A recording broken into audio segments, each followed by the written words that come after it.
இல்லை, நான் உங்கள்கிட்ட கேட்குறேன், இயேசுவை பற்றி மற்றவங்களுக்கு சொல்லணும்னா நீங்கள் என்ன சொல்லுவீங்க? இயேசு எங்கள் அப்பா, இயேசு எனக்கு நன்மை செஞ்சவர், அவருடைய பெருமைகளை சொல்லுவோம். இங்கேயோ இயேசு கிறிஸ்துவுடைய ஹல்லேலூயா சிலுவை மரணத்தை, இயேசு கிறிஸ்துவுடைய பாடுகளை, இயேசு கிறிஸ்துவின் மேல் விழுகிற தண்டனையை யோவான் ஸ்நானகன் அறிமுகப்படுத்துகிறான். உலகத்தின் பாவத்தை சுமந்து தீர்க்கிற தேவாட்டுக்குட்டி, உலகத்தில் உள்ள அனைவருடைய தண்டனையும் சுமந்து தீர்க்கிற தேவாட்டுக்குட்டி, உலக மனிதர்களுடைய மேல் வருகிற தண்டனைகள். அன்னைக்கு சோசியல் மீடியாவை பார்த்துக்கிட்டு இருந்தேன். ஏதோ ஒரு வாலிபன் யாரையோ பார்த்து என்னமோ சொல்லிட்டான் போல, ஒரு பெண்ணை பார்த்து. அந்த பெண் எல்லாருக்கும் முன்னாடி அடிக்கிறாள், செருப்பை வைத்து அடிக்கிறாள். அவன் தண்டிக்கப்படுறான். அத்தனை பேர் அதை பார்க்குறாங்க, அத்தனை பேர் வீடியோ எடுக்கிறாங்க.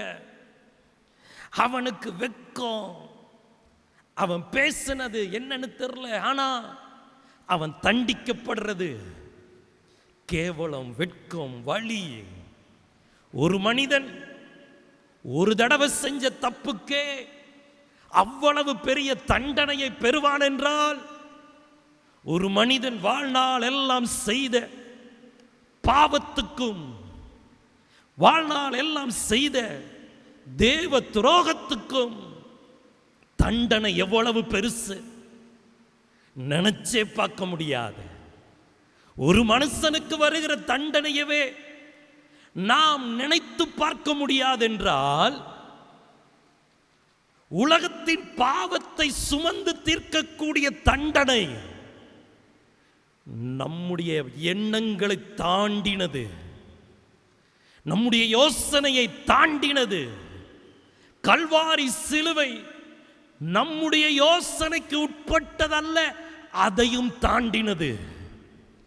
நம்முடைய கவிதைக்கு உட்பட்டதல்ல, அதையும் தாண்டினது. நம்முடைய வர்ணனைக்கு உட்பட்டதல்ல, அதையும் தாண்டினது. அப்படிப்பட்ட தண்டனையை ஏற்றுக்கொண்டவர் இரட்சகராகிய இயேசு கிறிஸ்து.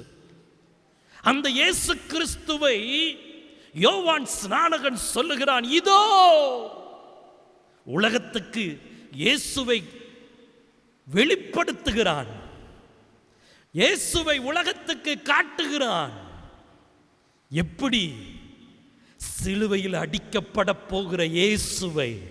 அந்த வார்த்தையில அந்த யோவான் ஸ்நானகன் இயேசுவை சொன்ன அந்த வார்த்தையில கருணை அடங்கி இருக்கிறது, மன்னிப்பு அடங்கி இருக்கிறது, பாசம் அடங்கி இருக்கிறது, அன்பின் ஆழம் அடங்கி இருக்கிறது. அன்பு சகோதரனை, சகோதரியே, உன் இயேசுவை நீ எப்படி அறிமுகப்படுத்துவாய்? சொல்ல முடியுமா? துதியின் கோட்டை ஆலயம் புதிய பேருந்து நிலையம் அருகில், திருநெல்வேலி 620007 தமிழ்நாடு, தென்னிந்தியா. இணையதள முகவரி www.fortopriceministries.org.